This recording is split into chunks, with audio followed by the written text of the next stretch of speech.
Okay, so we are back here on the Coleman project, and what we're going to do is go ahead and pull these surfaces off and see if we can't get the main drive hub assembly off from the drum and hub assembly.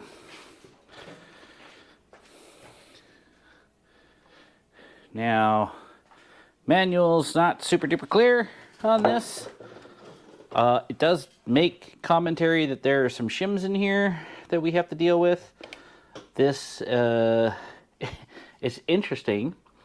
The manual actually says that these hubs should be lock wired in pairs, and someone has gone through and put split pins in here, which I don't know, I think that's fine, whatever, as long as it's restrained.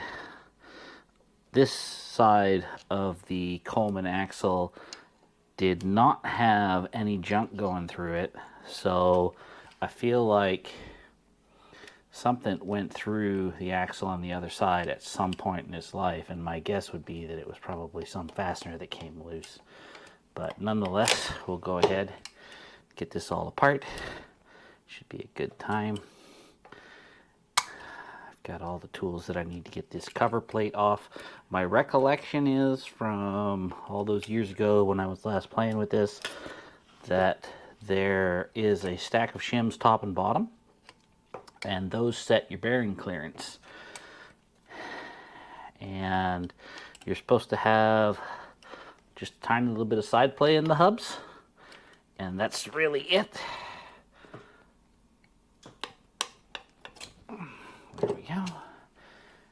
And there's also an adjuster.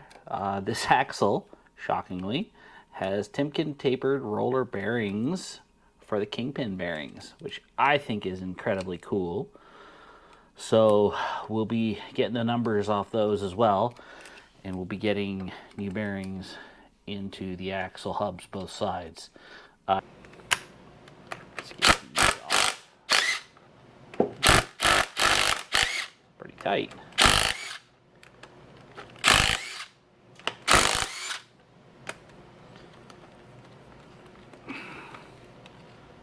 Oh. There we go.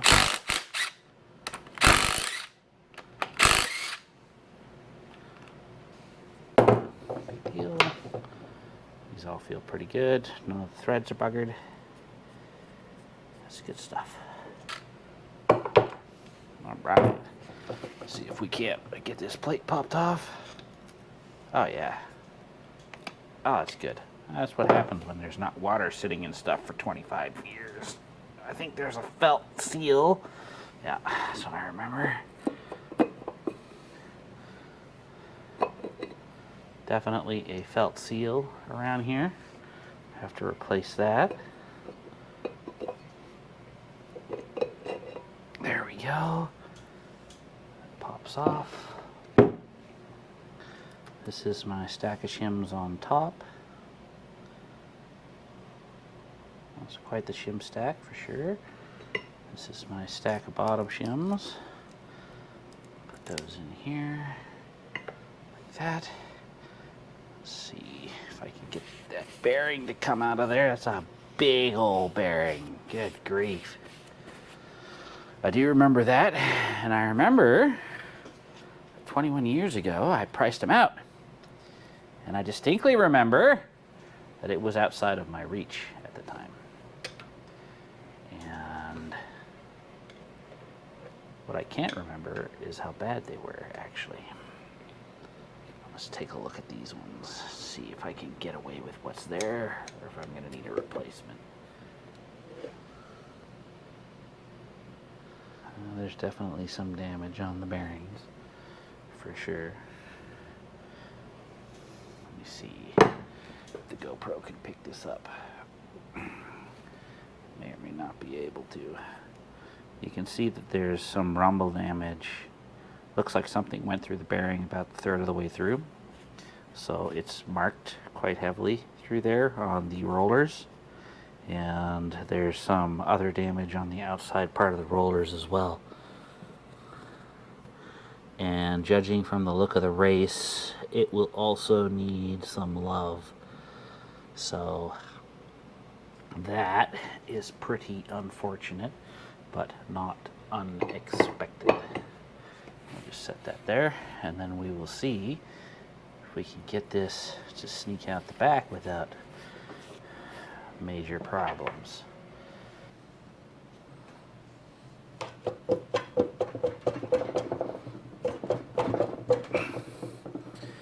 Oh, it is moving, for sure. Right.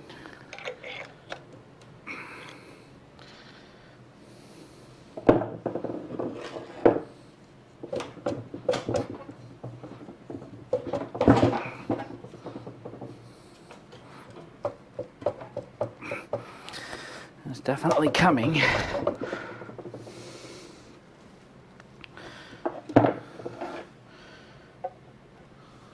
Let's get a screwdriver in there.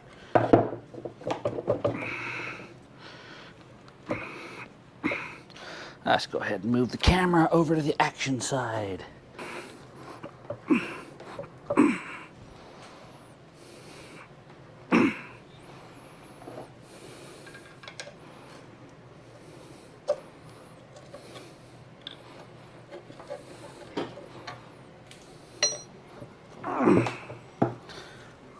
Those brake shoes are pretty tight up against there.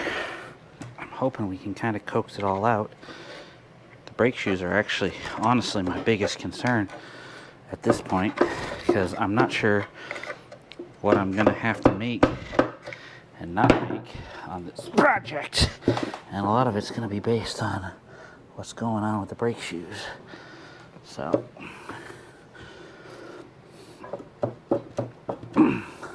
it is coming, which is nice. There we go. Oh, that's not half bad. Good deal. All right, let's get that hub out of there. Gosh, that's heavy.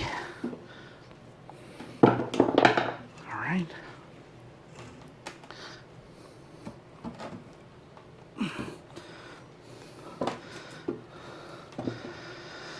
Whew. Boy, that's something else.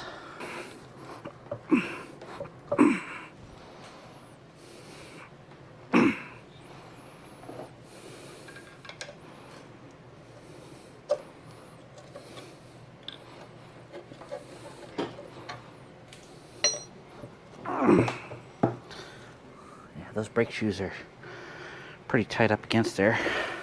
I'm hoping we can kind of coax it all out. The brake shoes are actually, honestly, my biggest concern at this point, because I'm not sure what I'm gonna have to make and not make on this project. And a lot of it's gonna be based on what's going on with the brake shoes. So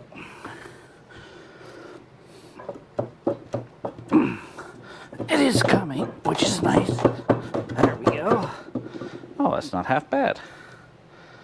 Good deal. All right, let's get that hub out of there. Gosh, that's heavy. All right.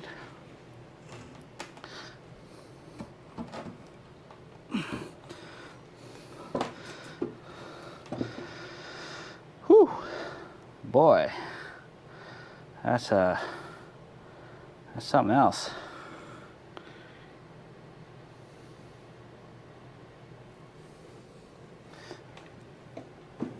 All right. And I think what we're going to do is shift all of this down a little bit. Roll that.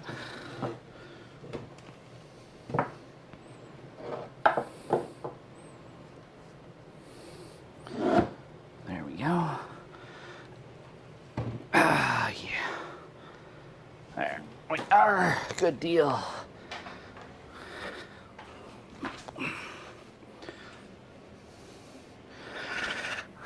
Boy, I tell you what, I'm pretty happy about that. That all came apart without having to sacrifice any goats or chickens on an unknown hill. You call that a win. Now I'm hoping that these brake shoes are some normal brake shoe that I can actually find, because unfortunately I definitely tossed, or let's say youthfully misplaced, the originals. We're also going to check this. Actually, we should grab a tape measure and measure the shoe diameter, or the drum diameter, sorry. Let's see how big that is. So that is definitely like meant to be, I would say, it's like a 15, no, it's a 16-inch drum for sure. Let's see what the original F5 drum size was. I don't think they're 15s.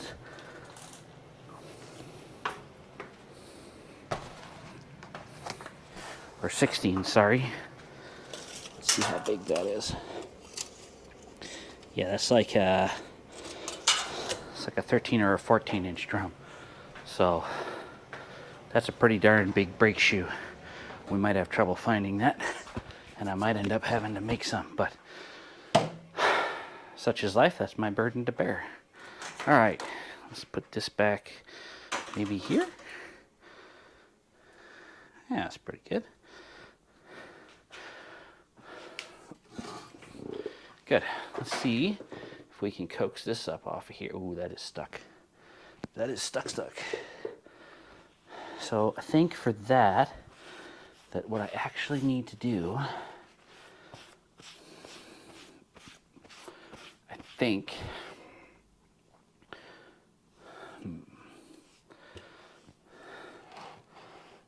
that we need to bring this over here. And then we need to tip it. Yeah. Oh. Something fell out. And I don't know what it was. What fell out? Was it part of the brakes? Yeah. It's probably that return spring. That is smoked. And that is also not surprising.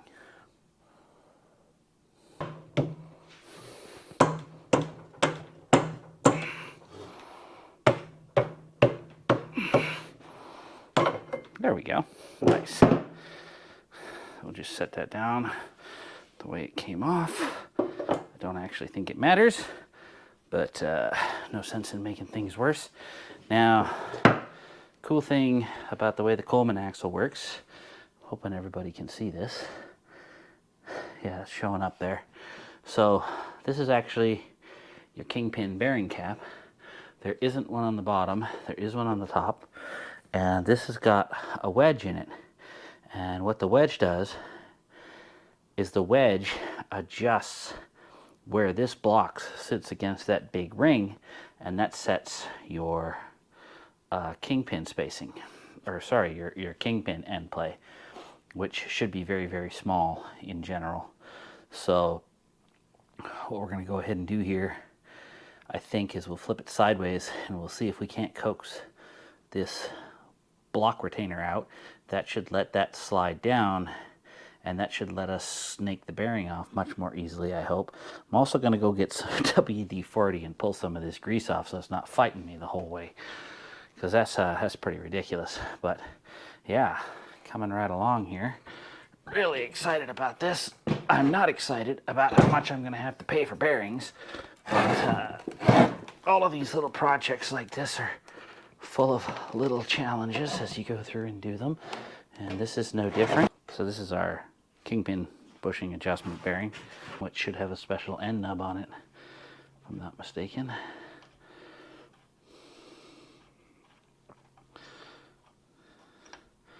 There we go. So you can see that it's got a stepped shoulder, and that's what helps interface with that wedge in the Kingpin bushings.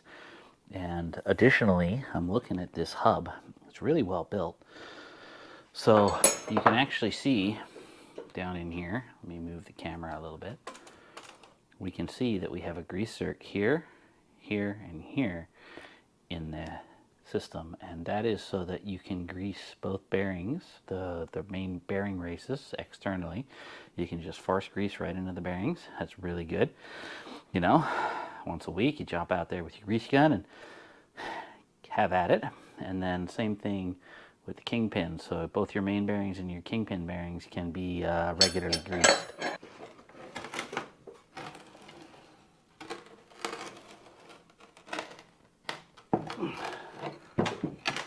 All right, very good.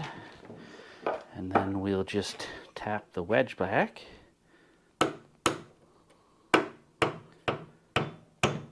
That's apparently as far as it goes, so I can live with that.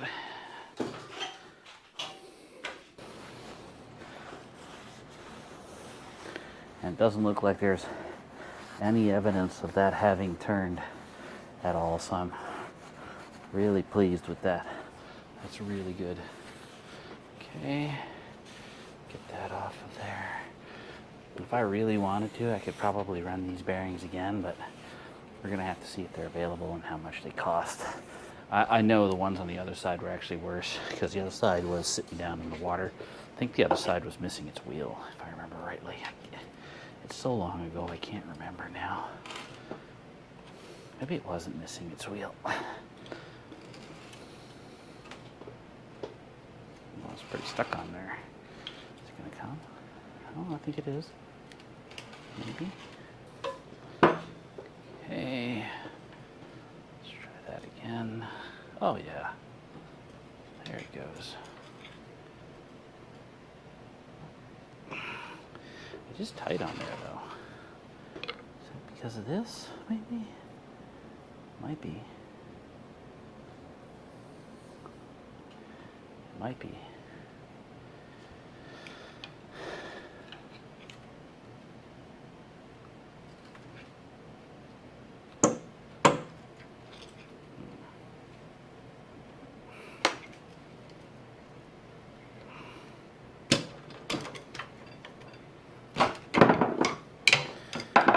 That got cocked a little bit.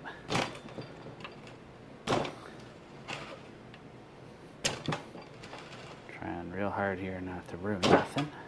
And what we'll do is we'll take this and we'll see if we can't maybe drive that pin back a little bit. There we go. That's the problem. All right. Let's see if we can maybe coax this up. Oh, success! Yes! I don't think this has been off in a very, very long time. I also don't think, is that the grease zerk? No. Where's the grease zerk? There it is. And there it is. I don't know, those grease zerks aren't in the best place, to be honest with you. They're not plumbed in a way that they'll grease the outer bearing. Interesting. All right, well, we'll set that over here with the other bearing stack. At least it's apart. Okay. See if we can get this to come apart. Oh, yeah, it sure did. Right. Well, that's coming along nicely. There's my wedge. So you can see it's got a pretty decent wedge shape to it. And the idea with this is you tension that from the outside and then you lock that. And that sets your Kingpin clearance. Not something you should have to use very often. Now I'm looking at this and I'm trying to figure how I get that cap out of there. Those holes might be threaded maybe? I don't know. See if it's free. Oh yeah, it's pretty free. It's not tight anyway. Oh, it's coming. Oh, there we go. You just gently coax it out like that. We're using a rubber mallet here, so, you know, should be okay. I think. See if we can get that to come on out.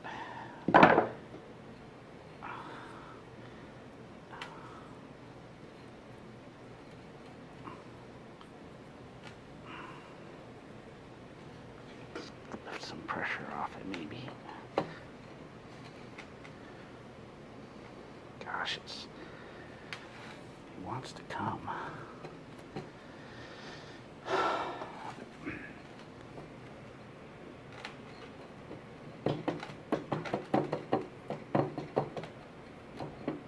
Oh, yes.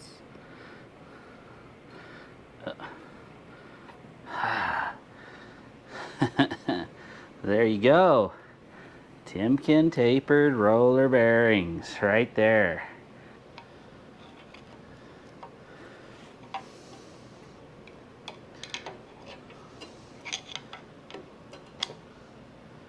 Is there a way to punch it out?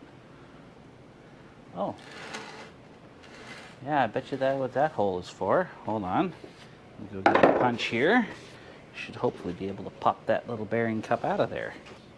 I don't think there's another punch hole in the bottom, so this is the only one I'm going to have.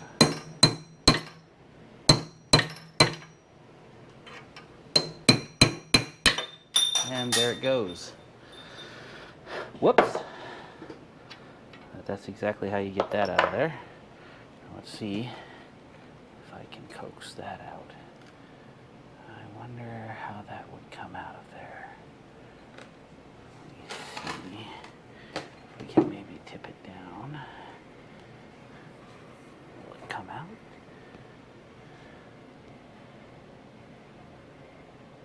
I'm going to need to pull those screws out of there, I can tell, to get this to come out like that.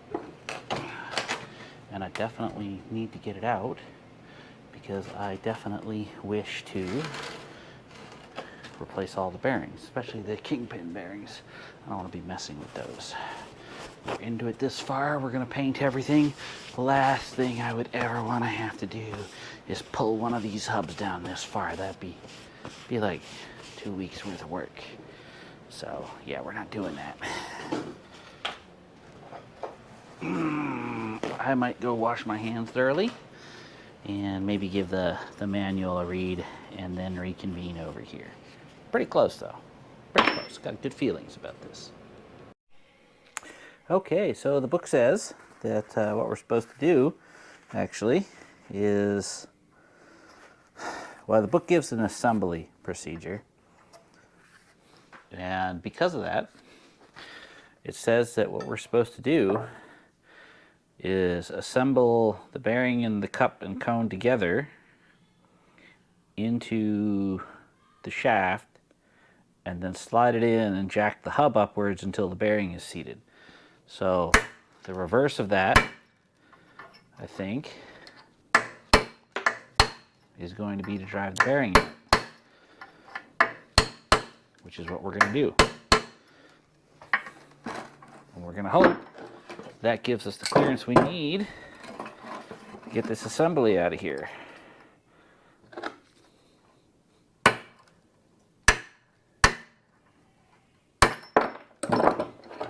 Certainly hope it does.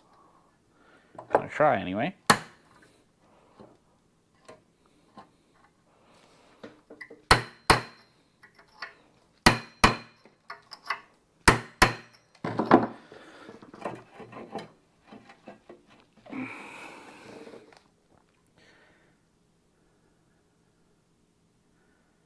Not 100% on this, I'm not gonna lie. I don't know if there's enough clearance to get that off there. What does the other one look like? Yeah, it's on there pretty deep. This might not be the right way to do it. How much more clearance do I have in here?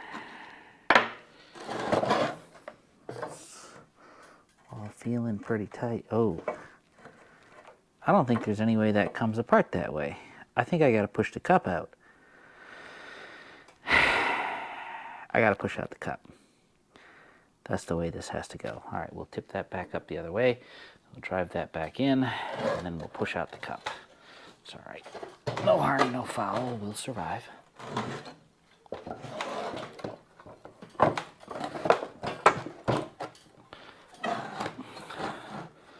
So we'll clear this off here.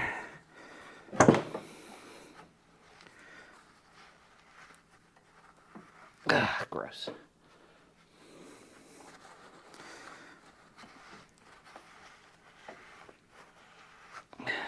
I think I'll just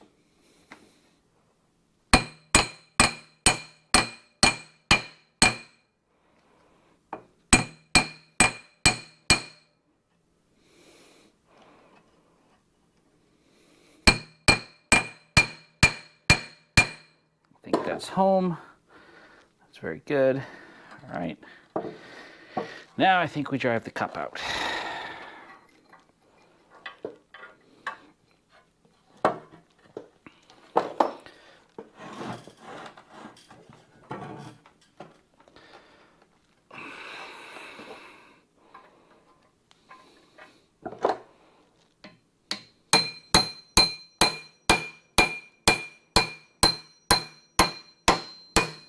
There we go.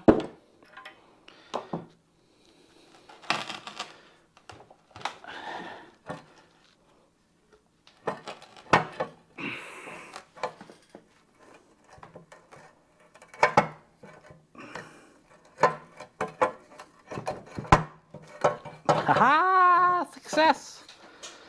Oh, look at that. And there it is, the drive nubbin. Awesome. Awesome. Awesome. That's really good. Oh, it's so good. I'm so happy I've got all that apart. That is just awesome sauce. All right. Put that over here. So we're gonna kind of get started here and see if we can't get some of this apart. This is all pretty sad, to be honest with you.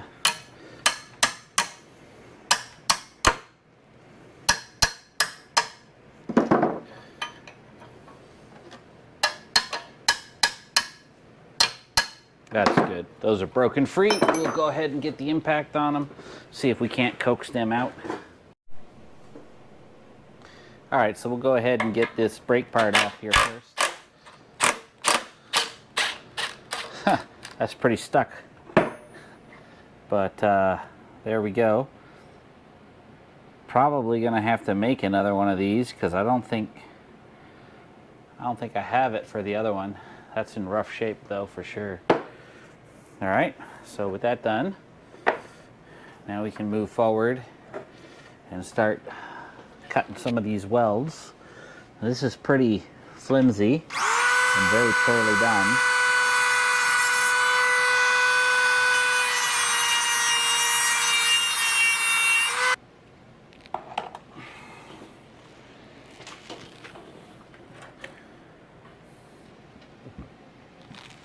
Okay, that's good.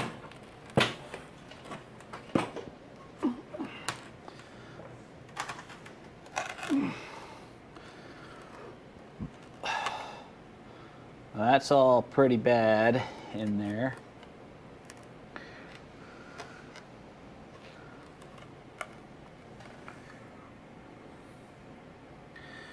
For sure, pretty bad. I don't know what they were doing with this, but it's pretty bad.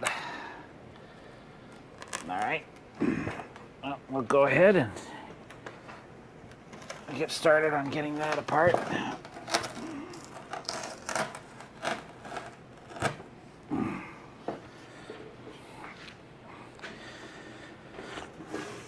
Gonna be here for a while, I can tell, but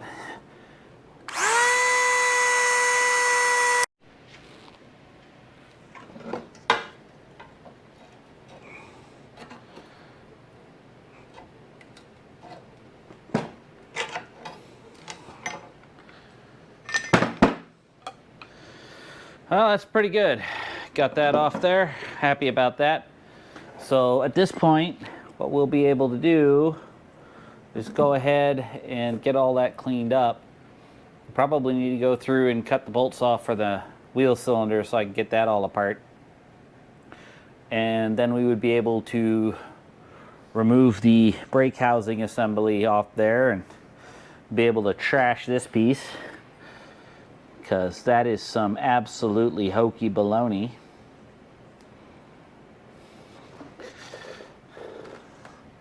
I don't think I'm gonna try and readapt any of this.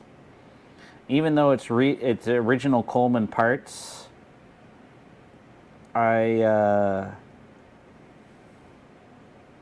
it's for a different axle, for sure. We'll have to see what I think I can get away with here, but what I might end up doing is I might end up remaking the assembly, probably out of 4140, so it's good and strong. I have to repair the broken corners here on the casting, so we'll definitely do that. But yeah, this is good progress. Very happy about that. Go ahead and punch out the bottom Kingpin bearing while we're here and we got all the tools out.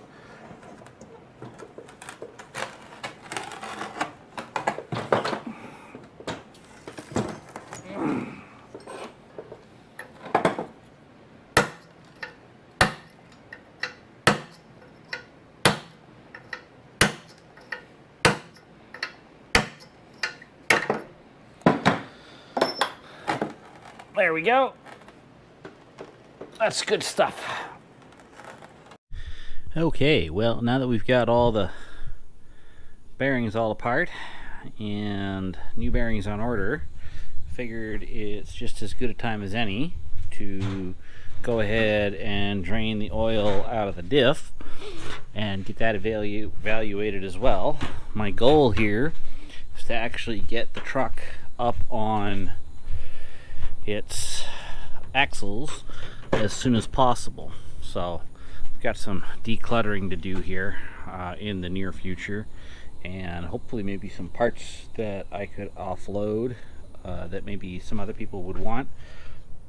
We're kind of going to have to see what goes on there, but you know, do the best we can to make sure nothing goes to waste and things don't get scrapped. It's always good to be mindful of that. It's not like they're making any of this stuff anymore. So we'll just snake our oil catch pan under here, and then hopefully we'll pull the drain plug out. And I'm honestly not sure what we're gonna find.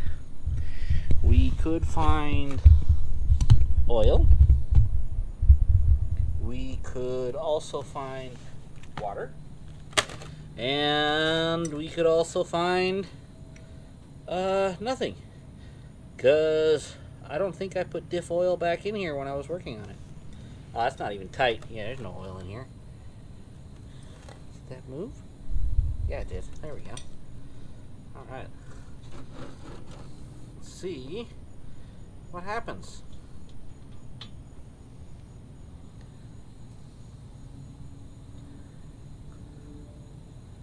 Well,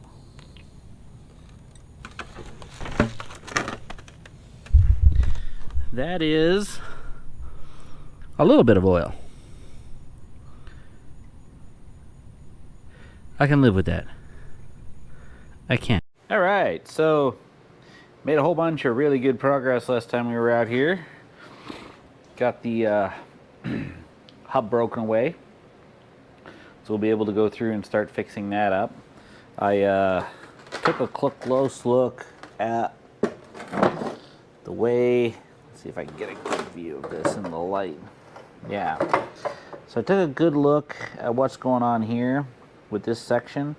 This casting is not broken out. From what I can see, somebody torched it off.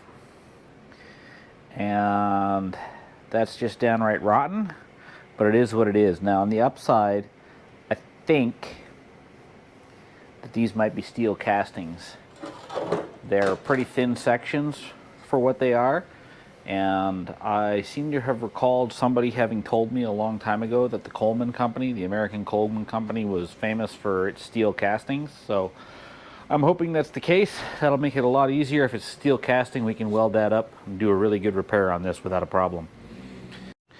Alright, so managed to go ahead and get the center differential from the front up on the workbench. We're going to go ahead and pop the casing cover off.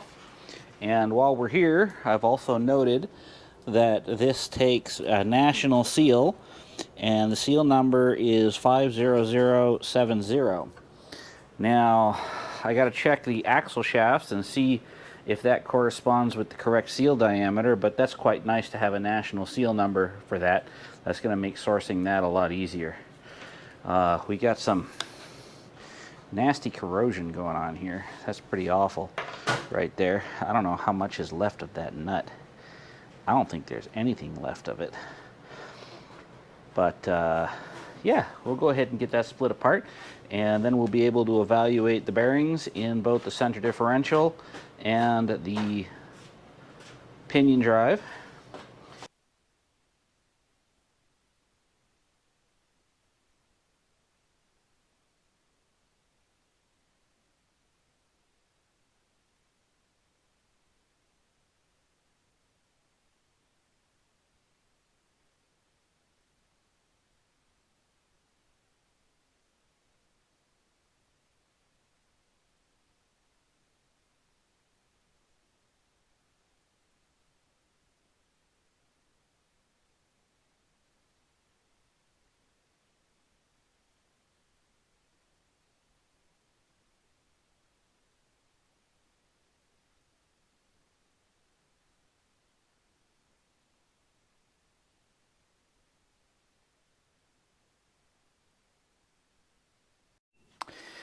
Okay, got the pinion out. Pinion bearings don't feel awesome, so we're gonna have to pull that apart, get the bearing numbers off them. Gonna go ahead and currently plan to replace bearings, and probably gonna give a vendor a call tomorrow and see what's available for ring gears and pinions. It's not gonna be easy. Gonna have to think about that real hard before I pull the trigger on dropping $2 grand on just a pair of ring gears and pinions.